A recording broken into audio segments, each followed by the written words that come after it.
Today we are looking at the interior of the 2024 Ford Expedition Limited. What do you get on the inside for almost $70,000? Let's go ahead and find out. Even though this car is only the third cheapest in the lineup, Ford is still packing in a lot of features and a lot of space in this cabin. The materials on the door panel feel pretty cheap for the money. On the upper part is some padded soft touch plastic, and you will find that same material on your armrest. All of your switchgear is going to be finished in matte plastic along with your 3-person memory seating. There is a ton of storage at the bottom. You can fit a bunch of stuff down there, no problem. As far as your seats are concerned, they will be finished in this mahogany colored leather, which is the only option we have on today's model. This is an extra $500. These seats are heated, ventilated, and have 10 ways of power adjustments. Now let's check out the rest of the Ford Expedition's interior. Starting with the steering wheel, it is very nicely leather wrapped and heated. You have buttons on the left to control your safety systems as well as your audio controls, and on the right, the buttons will be to control the gauge cluster. You will also have some brushed aluminum trim at the bottom. Some versions of the Ford Expedition from the last generation can have a fully digital gauge cluster, but this model does not have it. You get an analog speedometer and an analog tachometer, and there is a display in the middle that you can configure with these buttons right here. This is the most minimalist display, but you can look at your fuel economy, your trip information, as well as your tire pressure. You can also click this button to view other menus. As far as materials are concerned, on the limited model, they aren't going to impress you. You get hard plastic on the upper dash, some soft touch plastic in the same mahogany color as our leather seats, open plywood trim, some more hard touch plastic down below, and on the center console you will find some open plywood trim. Now let's take a look at interior storage. Slide back this piece of wood trim for a wireless phone charger and 2 USB ports. Underneath this piece of wood trim is 2 cup holders, and the center console is probably the biggest thing I've seen in any car. You get a little storage tray right there, and if you take that out, you have pretty much endless storage space in the center console. It is just crazy how much stuff you can fit in here. In addition to all of that, you have these cubbies on each side of the center console for something like a snack. And underneath this piece of wood trim, there is a ton of storage. But now let's check out the climate controls. On some versions of the last generation Expedition, you would get a 15.5-inch portrait-style display, but as you can see, this limited model does not have it. With the 15.5-inch display, all of the climate controls would be integrated into the bottom of the screen. But with this model, you have completely physical buttons and dials to control the temperature. With the 15.5-inch display, all of the buttons for the climate would be constant at the bottom of the screen, meaning that you would not have to hunt around in the screen to find them.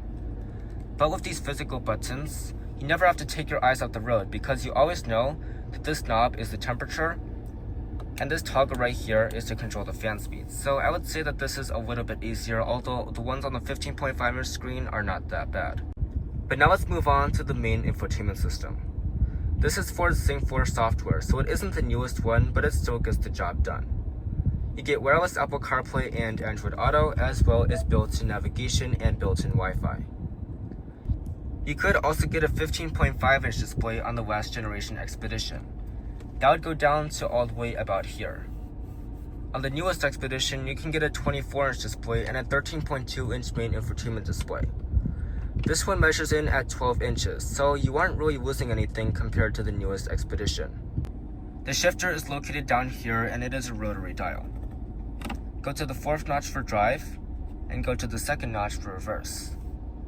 On this limited model, that will bring up a very low resolution backup camera. There is no 360 view, and this is your only angle. At least you get semi-active trajectory. There is a little parking sensor graphic up there, but I still think a 360 view would be nice. Now let's check out the parking sensors and see if they're any good. So we're getting pretty close to the tripod, which is going to be our obstacle for today. And it really isn't making any noise. So parking sensors don't really seem to work in this Expedition. One thing that I think is kind of cool though, when you're in drive, it will show you the gears you are in over here by the tachometer. Down in this area, you have your drive mode selector. You can go through the 10-speed automatic transmission manually with these buttons right here, but they are pretty unresponsive and you should only use them if you are trying to tow. And there's a little home for your key fob to rest. Up top, you will find an auto-dimming rearview mirror, buttons up here to control the panoramic sunroof. All of your HomeLink controls are going to be on the sun visor, and you also get a built-in sunglasses holder. That is becoming rare on new cars nowadays.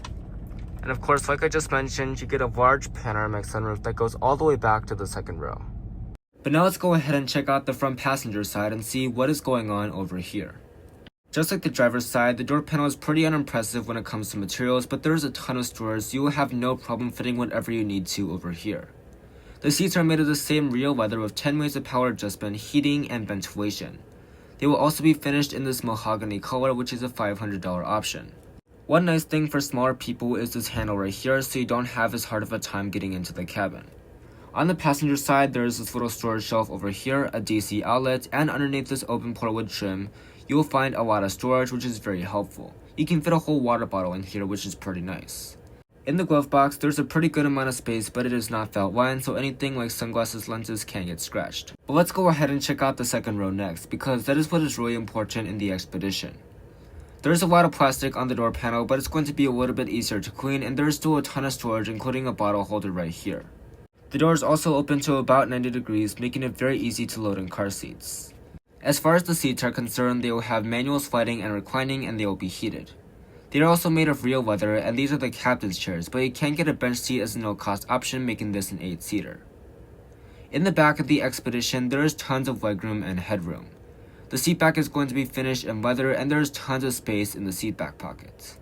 In this middle area, you will find Expedition branding, a third zonal climate control, heated seat controls, an AC outlet, and 2 charging USB ports.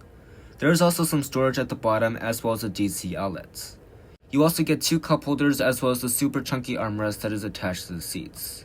Overall, the second row has a lot of space and a lot of great features, but let's go ahead and check out the third row next. To get into the third row, you can easily go in between the second row seats, but in case you have the bench seat equipped, you can use the car seat tilts. The car seat tilt allows you to access the third row without removing a car seat in the process, making this super convenient and time-saving. In the third row, there is plenty of legroom and headroom. You can also stretch out your leg in between the second row seats for extra comfort. As far as amenities are concerned, you get a plastic armrest, a storage area, a USB port on both sides, as well as 2 cup holders on the driver's side and 1 cup holder on the passenger side. You can also use this handle for easier access to the third row. And once you are ready to exit the third row, the process is pretty simple to leave. But now let's go ahead and check out the cargo area and see how much stuff you can fit in the back of the Expedition. The Expedition has a lot of space in the trunk, but the Tahoe and Wagoneer do offer more. Beyond the third row, you get 19.3 cubic feet of space. That expands to 57.5 cubic feet beyond the second row and 104.6 cubic feet with all rows folded. The Expedition Max will expand the maximum to 121.5 cubic feet and the minimum to 34.3 cubic feet. You can power fold the second and third rows from the trunk to expand the space. The seats don't fold down super quick, but it's still nice that the Expedition has this feature. You can also fold down each side of the second and third rows individually or press the button in the middle to fold them all at the same time.